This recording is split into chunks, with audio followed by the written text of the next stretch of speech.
चलिए तो आज की ये वीडियो बिना समय गवाए शुरू करते हैं।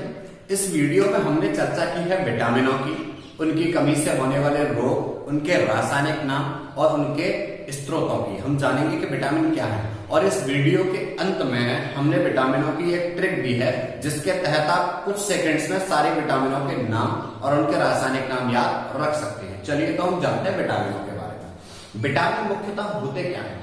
विटामिन एक प्रकार के कार्बनिक यौगिक हैं जो मुख्यतः हमारी रोगों से लड़ने में मदद करते हैं। तो सबसे पहला प्रश्न ये बनता है आपकी परीक्षा में कि विटामिन क्या है? तो विटामिन एक कार्बनिक यौगिक होते हैं और उनका कार्य क्या है? तो रोगों से लड़ना, यानी कि रोगों से लड़ने में हमारी मदद करते हैं विटामिन, और ये उपापचय क्रिया में भी सहायक होते हैं। ये भी इनका एक कार्य है। विटामिन रोगों से भी लड़ते हैं और उपापचय में भी सहायक होते हैं, जो पाचन क्रिया का एक स्टेप है। चलिए अब हम जानते हैं तो विलेयता यानी कि घुलने।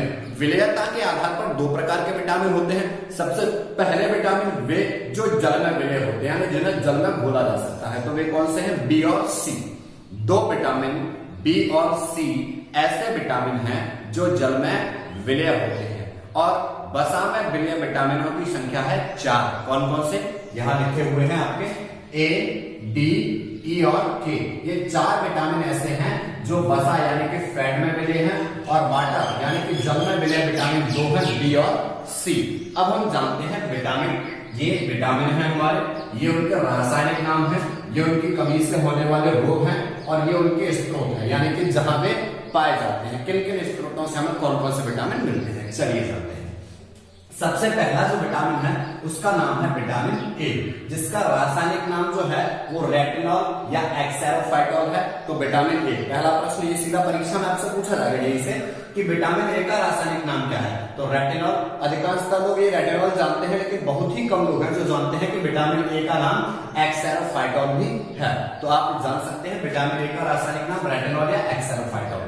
इसकी कमी से जो रोग होता है वो है रतौंधी या जीरोफ्थैल्मिया जिसे कहते हैं। अब ये रतौंधी क्या होता है मैं आपको बताना चाहूंगा।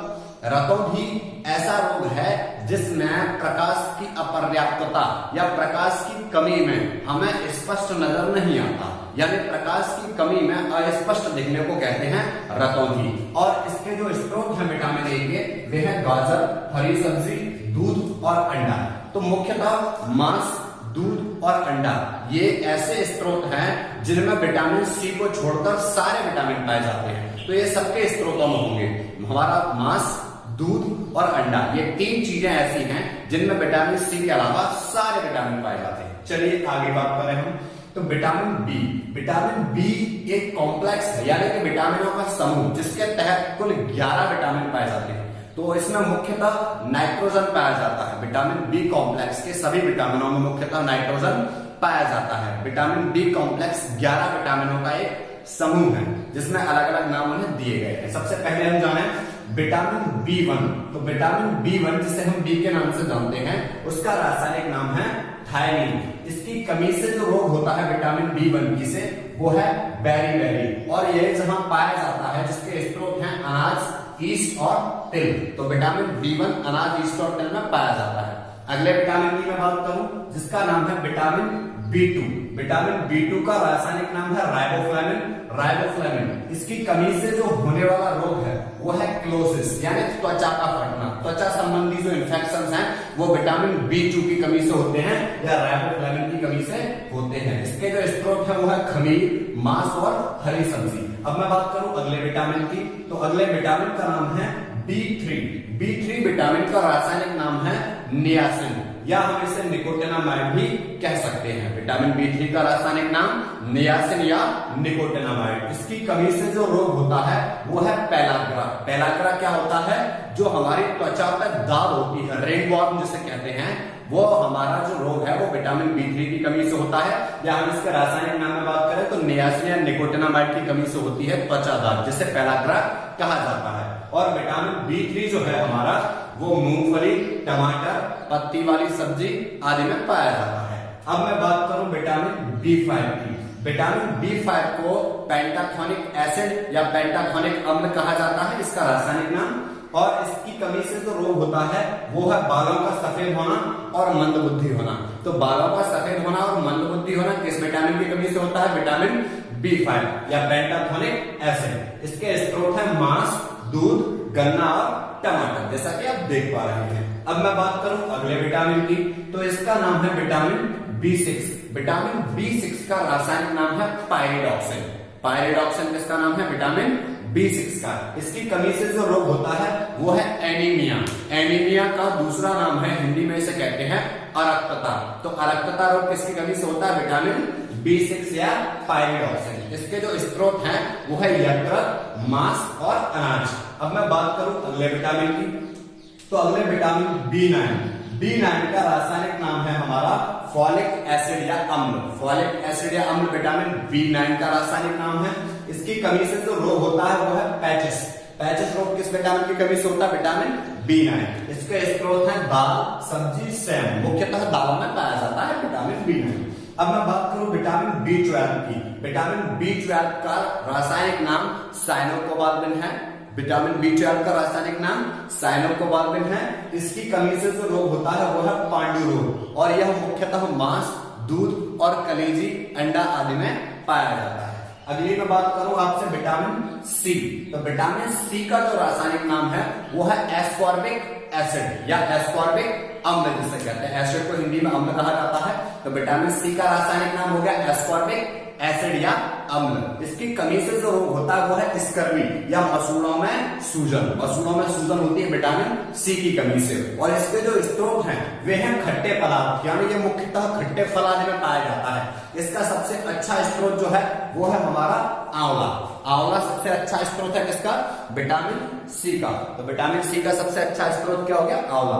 ये प्रश्न सीधा परीक्षा में पूछा जाता है कि विटामिन C का सबसे अच्छा स्रोत क्या है, या सर्वाधिक विटामिन C किसमें पाया जाता है? तो इसका आंसर जो है वो है आंवला। आप उत्तर में देंगे आंवला। आंवले में सर्वाधिक विटामिन C होता है। अब मैं बात करूं विटामिन D की, तो विटामिन D का रासायनिक नाम है कैल्सीफेरॉल। कैल्सीफेरॉल किसका नाम है? विटामिन D का। और विटामिन D की कमी से जो हमारा रोग होता है वो है रिकेट्स या ऑस्टियोमलेशिया। रिकेट्स और ऑस्टियोमलेशिया दोनों हड्डियों से संबंधित रोग है। हड्डी की कमी जो है या हड्डियों का कमजोर होना जो है मुख्यतः वो विटामिन D की कमी से होता है। परंतु रिकेट्स तो बच्चों में होता है और प्रौढ़ों या वयस्कों में जो रोग होता है उसे हम कहते हैं ऑस्टियोमलेशिया। और विटामिन D के जो स्रोत हैं उसमें मछली का तेल, दूध, अंडा आदि पदार्थ आते हैं। अब मैं बात करूं विटामिन E की, तो विटामिन E का रासायनिक नाम है टोकोफेरॉल। टोकोफेरॉल किसका नाम है? विटामिन E का रासायनिक नाम टोकोफेरॉल। और इस विटामिन E की कमी से जो रोग होता है वो पुरुषों में तो है नपुंसकता यानी प्रजनन क्षमता में कमी, और स्त्रियों में है बांझपन। तो एक शब्द में हम कह सकते हैं प्रजनन क्षमता में कमी किस विटामिन के कारण होता है? तो विटामिन E। विटामिन E की वजह से पुरुषों में नपुंसकता और स्त्रियों में बांझपन होता है, जिससे कि उनकी प्रजनन क्षमता प्रभावित होती है। और विटामिन E जो है जिसके मुख्यतः स्रोत है वो है पत्ती वाली सब्जी, अंकुरित अनाज आदि में हमारा विटामिन E पाया जाता है। विटामिन E के बारे में एक तथ्य ये भी है कि विटामिन E को ब्यूटी विटामिन के नाम से भी जाना जाता है। विटामिन E को ब्यूटी विटामिन भी कहते हैं। पर मैं बात करूं विटामिन K। विटामिन K का जो रासायनिक नाम है वो कहीं कहीं फाइब्रोनियम भी मिलता है, कोई आपत्ति नहीं इस बात से। और यहाँ जो हमने लिखा है वो है फिलोक्विनोन। तो फिलोक्विनोन विटामिन K का रासायनिक नाम है। विटामिन K की कमी से क्या होता है कि जब हमें चोट लगने पर रक्त का स्त्राव जो होता है तो उस समय जो ब्लड क्लॉटिंग या रक्त का थक्का जमने में सहायक होता है विटामिन K। तो विटामिन K अगर हमारी बॉडी में पर्याप्त नहीं होगा तो हमें चोट लगने पर रक्त का स्त्राव तब तक होता रहेगा जब तक कि हम उसका उचित उपचार न कर लें। तो रक्त का थक्का न बनना किस विटामिन की कमी है? Vitamin K। और विटामिन K का जो मुख्य स्रोत है वो है हरी सब्जी, दूध, मांस, अंडा आदि। और यह इसका निर्माण जो है वो हमारी आंतों में भी होता है, हमारे शरीर में आंतों में भी निर्माण होता है विटामिन K का। तो ये था दोस्तों विटामिनों के बारे में सारी जानकारी। अब मैं आपको जो मुख्य विटामिन है हमारे A, B, C, D, E और K, इन सबको और इनके रासायनिक नामों को याद करने की एक ट्रिक यहाँ मैं आपको बताता हूँ, जिससे कि आप इन सारे विटामिनों के रासायनिक नामों को आसानी से याद रख सकते हैं। जैसा कि मैं यहां लिखता हूं उस ट्रिक को, कौन सी है वो ट्रिक, आइए चलिए जानते हैं। तो उस ट्रिक का नाम है एरे बीथा सी ऐसा, एरे बीथा सी ऐसा। तो ये यहां पे साइलेंट है, इसका कोई मतलब नहीं। तो डी कैसे इको टोके, तो डी कैसे इको टोके, इको टोके। चलिए हम इसको देखते हैं कि इसमें से कैसे निकल के आती है सारी की सारी ट्रिक। तो ये यहाँ पे आप जो देख रहे हो, ये विटामिन ए है, ये विटामिन बी है, ये विटामिन सी है, ये विटामिन डी और ये विटामिन ई। ये हमारा हो गया विटामिनों का नाम। अब इनका रासायनिक नाम की बात करें तो इसके पीछे लिखे हुए वर्ड से इसका रासायनिक नाम, तो ए रे, तो ये रे से यहां बनेगा रेटिनॉल। तो ए का रासायनिक नाम क्या हो गया, रेटिनॉल। रेटिनॉल किसका नाम है, विटामिन ए का। बी था, तो था से जो हमारा रासायनिक नाम बनेगा, यहाँ पे ये B1 के लिए है, तो ये हमारा बन जाएगा थायमीन। सी ऐसा, तो ऐसा जो है हमारा, इसमें वैसे दंत सा आता है लेकिन मैंने काला किस्सा लिखा है क्योंकि इसकी स्पेलिंग इसी से बनती है। तो ये है हमारा एस्कॉर्बिक एसिड। कौन सा, एस्कॉर्बिक एसिड। ये विटामिन सी का रासायनिक नाम हो गया।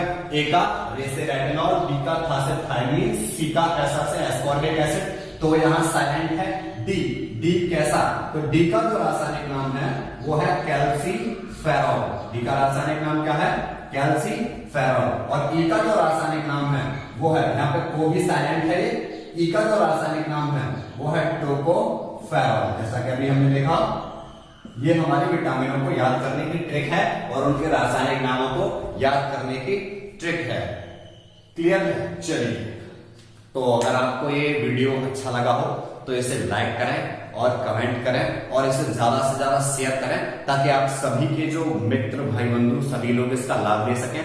मैं तो मुख्यतः ये जो वीडियो रिकॉर्ड कर रहा हूं उसका उद्देश्य है मैं अपने छात्र छात्राओं के लिए, जिन्हें कि मैं कंपटीशन क्लासेस पढ़ाता था, इस लॉकडाउन के चलते मैं क्लास नहीं ले पा रहा हूं, तो उन सभी के लिए ये वीडियो रिकॉर्ड कर रहा हूं। लेकिन आप सभी जो उनसे संबंधित उनके भाई बंधु हैं वो सभी इसका लाभ ले सकते हैं।